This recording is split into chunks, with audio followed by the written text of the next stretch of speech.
Halo, jadi di sini saya akan menjelaskan materi tentang Kerajaan Sriwijaya.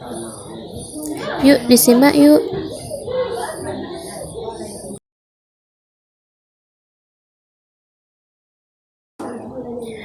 1.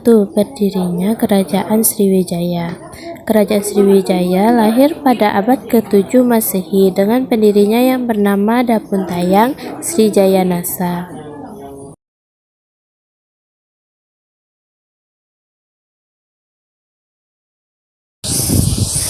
Keterangan ini tertulis pada salah satu prasasti yang ditemukan di kota Kapur, Mendo Barat, Bangka.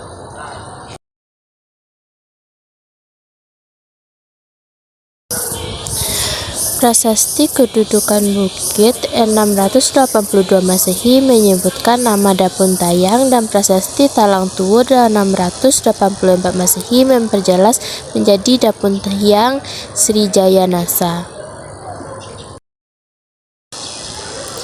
Kedudukan prasasti ini adalah penjelasan tertua mengenai seseorang yang dianggap sebagai raja atau pemimpin Sriwijaya.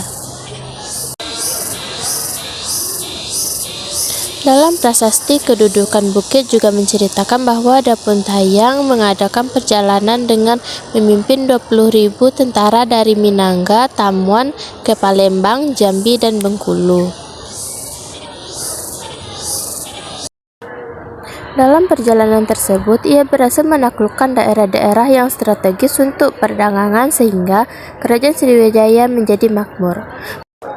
Berdasarkan prasasti kota 686 Masehi di Pulau Bangka, Sriwijaya diperkirakan telah berhasil menguasai Sumatera bagian selatan, Bangka dan Belitung, bahkan sampai ke Lampung. Bukit ini juga menyebutkan bahwa Srijayanasa bahkan mencoba untuk melancarkan ekspedisi militer menyerang Jawa yang dianggap tidak mau berbakti kepada Maharaja Sriwijaya. 2. Letak Kerajaan Sriwijaya. Letak pasti kerajaan ini masih banyak diperdebatkan. Namun, pendapat yang cukup populer adalah yang ditemukan oleh G. Coedes pada tahun 1918, bahwa pusat Sriwijaya ada di Palembang.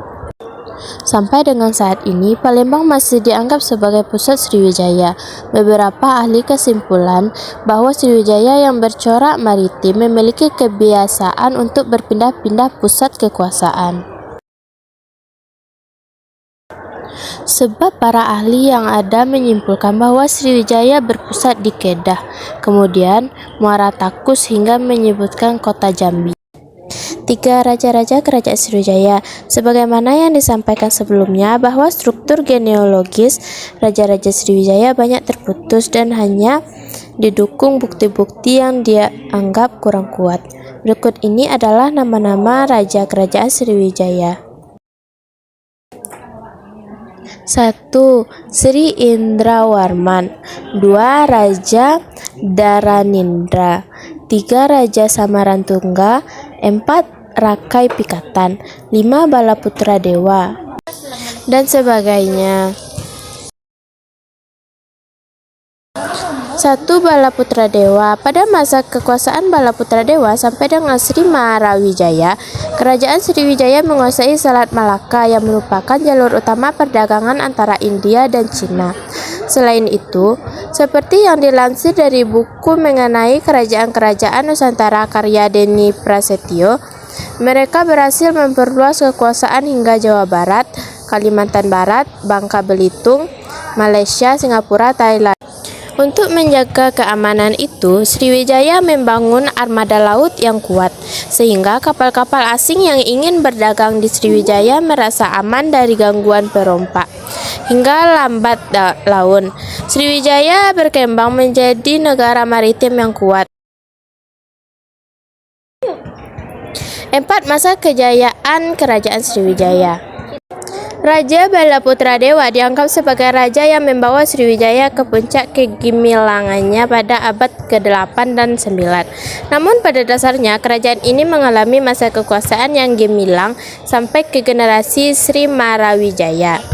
Pada masa kekuasaan Balaputradewa sampai dengan Sri Marawijaya, kerajaan Sriwijaya menguasai Selat Malaka yang merupakan jalur utama perdagangan antara India dan Cina. Selain itu, seperti yang dilansir dari buku Mengenal Kerajaan-Kerajaan Nusantara karya Denny Prasetyo. 5. Runtuhnya Kerajaan Sriwijaya.